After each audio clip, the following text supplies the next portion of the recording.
صلاح الدین کی بہادری، شام کی بازیابی کی جنگ اور داخلی بحران۔ صلاح الدین نے سلطان نور الدین کے ساتھ مل کر بنائے گئے منصوبے کے تحت برنارڈ کے قبضے سے قیدیوں کو آزاد کرانے کے لیے شام میں خفیہ طور پر داخل ہو کر شہر کے دروازے کھولنے میں کامیابی حاصل کی۔ دوسری طرف شام پر حملہ کرنے کے لیے تیار شرکوں کو محدود نے اپنی فوج کے ساتھ روک دیا۔ محدود کی اس حرکت نے سلطان نور الدین کو مشکل میں ڈال دیا۔ برنارڈ اور صلیبیوں کے خلاف سخت مزاحمت کے دوران نور الدین کو آخرکار کارتاگین اور اس کے ساتھیوں کی مدد سے نجات ملی۔ سلطان الدین نے بھی صلیبیوں اور وکٹوریہ کے خلاف کامیابی سے مزاحمت کی اور آخرکار سوریہ اور رابعہ کو آزاد کروا لیا۔ اب باری شام کی تھی۔ سلطان نور الدین کو علم ہوا کہ اس کی فوج کو شام پہنچنے سے پہلے روکنے والا محدود ہی تھا۔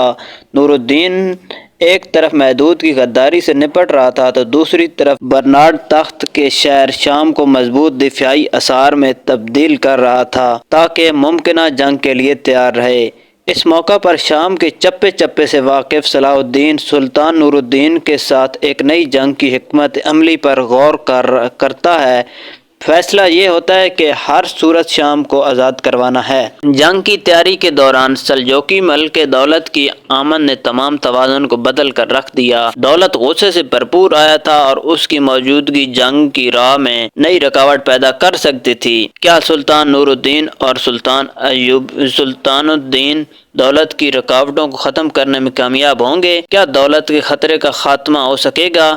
سلطان نور الدین اور سلطان دین کی صلیبیوں کے خلاف جدوجہد نور الدین اور محدود کے درمیان تخت کی جنگ میں بدل جائے گی؟ کیا سلطان نور الدین محدود کو اقتدار سے ہٹا کر ریاست کے اندرونی بحران کا خاتمہ کر سکے گا؟ اور کیا سلطان دین برنارڈ کے قبضے میں تباہ حال ہو جانے والے دارالحکومت شام کو واپس لے سکے گا؟ سلطان الدین ایوبی اور نور الدین کی جدوجہد، خیانت، جنگ اور شام کی فتح۔ سلطان نور الدین نے اپنے بھائی محدود کی خیانت پر اس کے گلے پر کمان کی رسی رکھ دی اور دوسری طرف صلاح الدین نے کارتاگین کی مدد سے شام کو فتح کر لیا اور اپنے جرائم کی پاداش میں عبرتناک انجام کے طور پر افرام کو سزا موت دی۔ صلاح الدین اور محدود کو قتل صلاح الدین نور الدین محدود کو قتل کرنے ہی والا تھا کہ ان کی والدہ قتلو خاتون جنگ کی میدان میں پہنچ گئی اور نور الدین کو اپنے بھائی کو معاف کرنے کے لیے قائل کر لیا۔